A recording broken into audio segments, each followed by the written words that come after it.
राजधानी जयपुर में प्रदेशवासियों के पटवारियों का आंदोलन जारी है। विभिन्न मांगों को लेकर राजस्थान पटवार संघ ने एकजुटता दिखाते हुए राजधानी में रैली निकाली, जिसके बाद 22 गोदाम सर्कल पर सभी पटवारी धरने पर बैठ गए, जिन्हें समझाइश के बाद देर रात शहीद स्मारक भेजा गया। ऐसे में लगातार पटवार संघ का अनिश्चितकालीन धरना जारी है।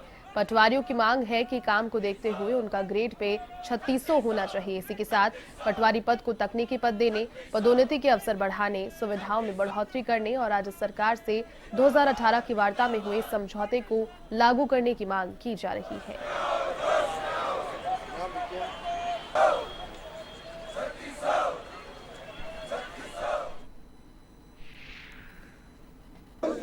राजस्थान पटवार संघ का आंदोलन लगातार जारी है। राजधानी जयपुर में कल बड़ी आक्रोश रैली निकाली गई।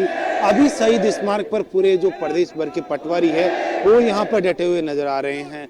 तस्वीरों में देख रहे हैं कि बड़ी संख्या में जो पटवारी है वो यहाँ पर राजधानी में कल पहुंचे थे, क्योंकि 200 फीट बाईपास से जो प्रदेश भर के जो पटवारी एकजुट हुए और वहाँ से एलिवेटेड होते हुए 222 गोदाम सर्किल की तरफ, विधानसभा की तरफ कूच कर रहे थे। इस दौरान पुलिस प्रशासन ने बल प्रयोग करके उनको 22 गोदाम सर्किल पर रोका। देर रात 12 बजे तक 22 गोदाम सर्किल पर डटे हुए। इनके मांगे हैं कि लगातार इनके जो ग्रेड पे 2400 उसको 3600 किया जाए, क्योंकि जिस तरह से इनका काम किया जा रहा है और उसको तकनीकी पद घोषित करने और अन्य जो मांगों को लेकर ये आंदोलन कर रहे हैं। लंबे समय से आंदोलन कर रहे हैं। 2018 में भी सरकार के साथ में इनके समझौते हुए।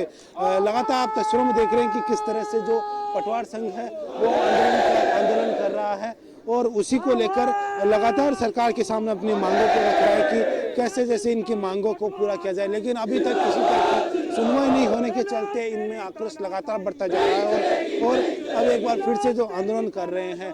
हमारे साथ तो जो राजस्थान पटवार संघ के जो अध्यक्ष प्रदेशाध्यक्ष वो भी हमारे साथ मौजूद है। अध्यक्ष जी, किन प्रमुख मांगों को लेकर ये आंदोलन किया जा रहा है? हमारी प्रमुख मांग ग्रेड पे 3600 और सिलेक्शन स्केल की व्यवस्था थी और इस संबंध में हमारा कोई भी कल ऐसा धरने का प्रोग्राम नहीं था। हमने अजमेर से लंबे समय तक हमारी मांगे नहीं मानी गई तो राजस्व मंडल से हम पैदल मार्च के रूप में आ रहे थे, लेकिन हमें हमारे ऊपर लाठीचार्ज किया गया, जिसके कारण ये धरना स्थल के रूप में परिवर्तित हुआ। फिर भी हमने रात को प्रशासन का सहयोग करते हुए इस बात के लिए हामी भरी कि हम अपना धरना जो है वो शहीद स्मारक पर शुरू करेंगे। और 12 बजे तक आप डटे हुए। किस तरह की वार्ता हुई कल सरकार के साथ में? सरकार से मंत्री जी से बात हुई। मंत्री जी ने यह कहा कि मैं आपकी मांगों से पूर्णतः संतुष्ट हूं, आपका ग्रेड पे सुधरना चाहिए, आपको ये लाभ मिलने चाहिए, लेकिन मैं हाल फिलहाल आज ही ऐसी स्थिति में नहीं हूं कि आपको आदेश लाके दे सकूं। हाँ, मैं ये वादा करता हूं आपसे कि आपकी पूरी तरह से पैरवी करूंगा। कहा जा सकता है कि सकारात्मक जो वार्ता रही है? सकारात्मक तो इसलिए नहीं कह रही क्योंकि हमारे जब तक आदेश नहीं होते तब तक हम इस बारे में कुछ नहीं कह सकते।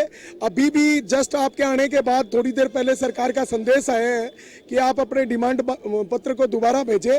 हम इस पर चर्चा कर रहे हैं और आप इस संबंध में जो आपके तथ्यात्मक आंकड़े हैं उनको पेश करें, उसके आधार पर हम आगे की कार्रवाई कर रहे हैं। यानी कि जो आपका डिमांड पत्र एक बार फिर से पेश किया जाएगा और उन सब बातों को जो चर्चा की जाएगी उसके बाद में आंदोलन समाप्त किया जाएगा? नहीं, ऐसा कोई नहीं है। अभी उनकी तरफ से एक मैसेज आया कि आप डिमांड पत्र भेजिए। हम डिमांड पत्र भेज रहे हैं और उसके बाद हमारा प्रोग्राम में ये है कि हम दोपहर बाद मैं स्वयं जाकर के प्रमुख शासन सचिव राजस्व को, प्रमुख शासन सचिव वित्त को और प्रमुख सचिव महोदय को हमारा जो मांग पत्र और अंतिम अल्टीमेटम है गवर्नमेंट के लिए, एक हम गवर्नमेंट को फिर एक अवसर देना चाहते हैं। धरना हमारा लगातार जारी रहेगा, धरने पर कोई किसी प्रकार का नहीं रहेगा। धरना उसी दिन उठेगा जिस दिन हमारे ग्रेड पे के आदेश होंगे। तो जिस तरह से इन्हीं प्रमुख लंबित मांगों को लेकर इनकी ओर से आंदोलन किया जा रहा है। कल देर रात 12 बजे तक धरना 22 गोदाम पर धरने में बैठे रहे और उसके बाद में समझाइश करने के बाद में कमिश्नरेट पे या जो शहीद स्मारक पर ये आकर धरने पर बैठ गए। हालांकि अभी भी जो वार्ता के लिए डिमांड पत्र की मांग की है सरकार की ओर से, उसके ऊपर चर्चा की जा रही है। जयपुर से कैमरामैन विजय गिरी के साथ मैं लोकेश ओला, A1।